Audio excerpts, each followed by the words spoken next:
I thought there was a whole group of people going to ask questions, so I was taking my time. So I want to thank you all for these great presentations, and I'm going to ask a question that tries, as the last panel questions did, to bring everything together on the panel. It seems to me that one of the key questions that the three of you are asking is kind of about the relationship of women to the power through representation, right? And so I wonder if you can kind of talk across each other's papers and think about, you know, what are the strategies that seem to work or not work for women, female-bodied and transgender women to kind of take power in society and actually do have an impact on the conditions of their lives. Anyone want to start? Sure. Here. Yeah. Can you restate that? So I wanted to kind of see if you could talk across the three papers. So there's, you know, three different really interesting examples about the relationship of women to power in society through representation. And they come through different, you know, different historical moments, through different kind of perspectives. So I wonder if you can talk from each of your, you know, your research projects about what it seems to take for women to hold power in society, and what strategies seem to work well based on your research. Wow.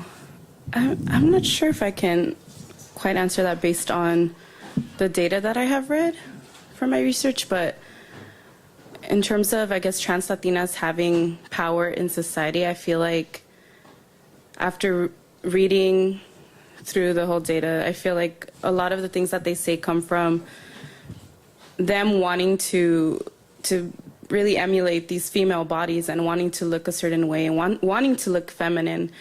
So maybe I could interpret that as a way of them trying to find power within their own bodies.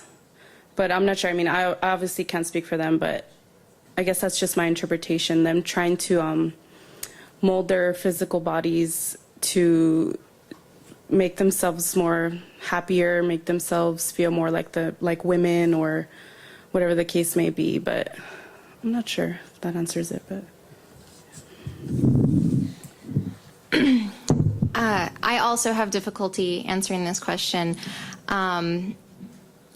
While within the modern society, women definitely have a lot more power.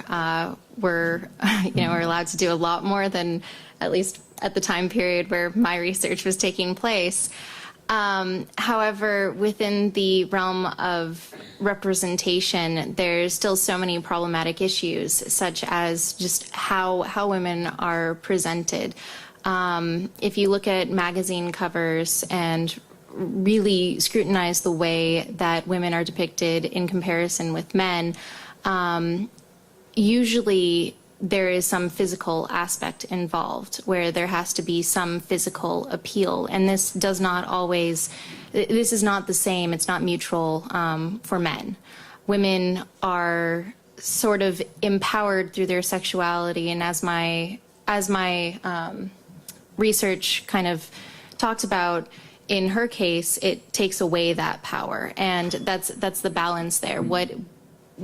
How do representations of women both empower women as well as say, oh, you're being empowered only through this visual aspect?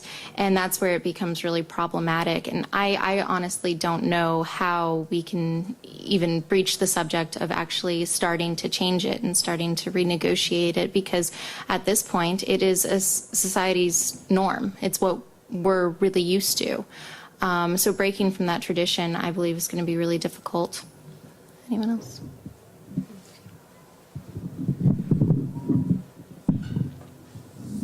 I kind of forgot what the question was, but the theme is on the power of the media, the mainstream media, I guess. And for Tracy and Jamie's presentation, it's more about these mainstream images and what is portrayed for a general public of what a woman should be or what a woman is represented in the media.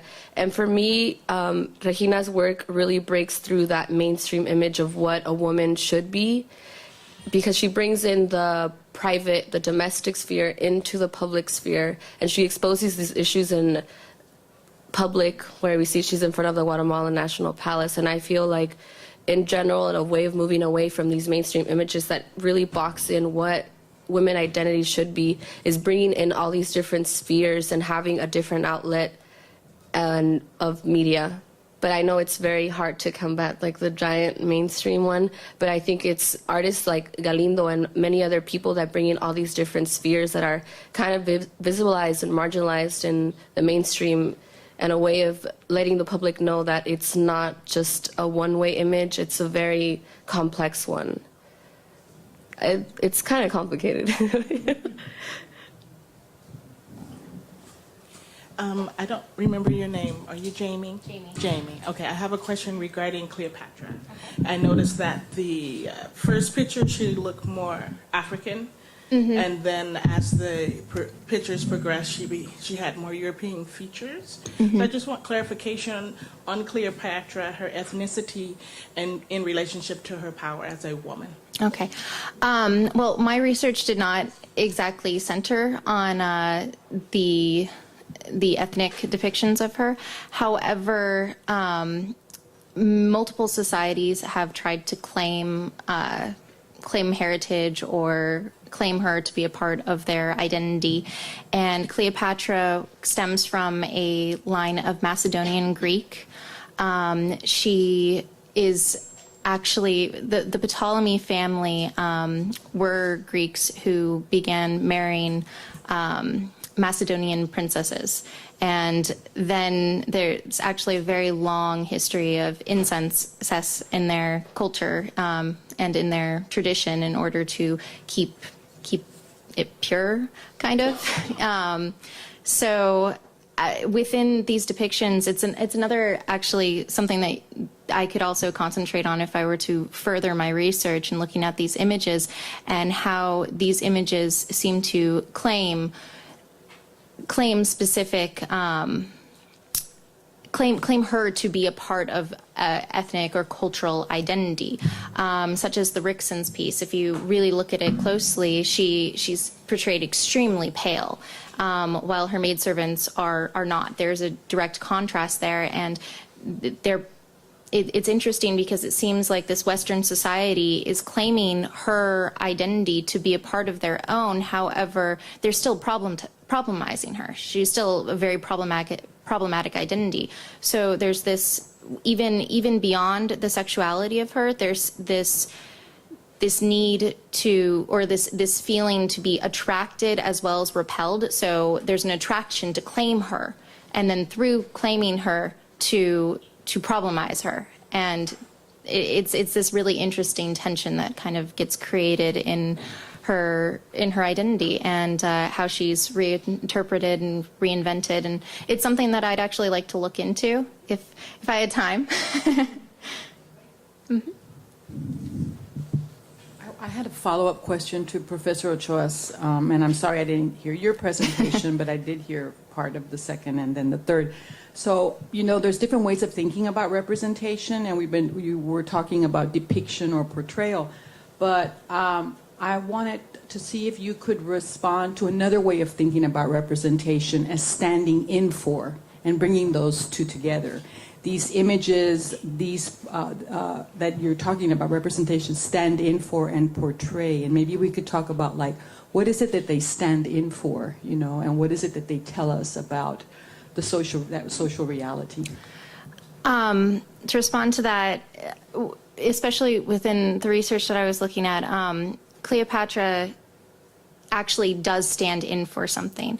The prejudice and connected to her identity and the stereotypes connected to her identity through the ancient propaganda actually creates this idea of she stands in for the overall problematic woman.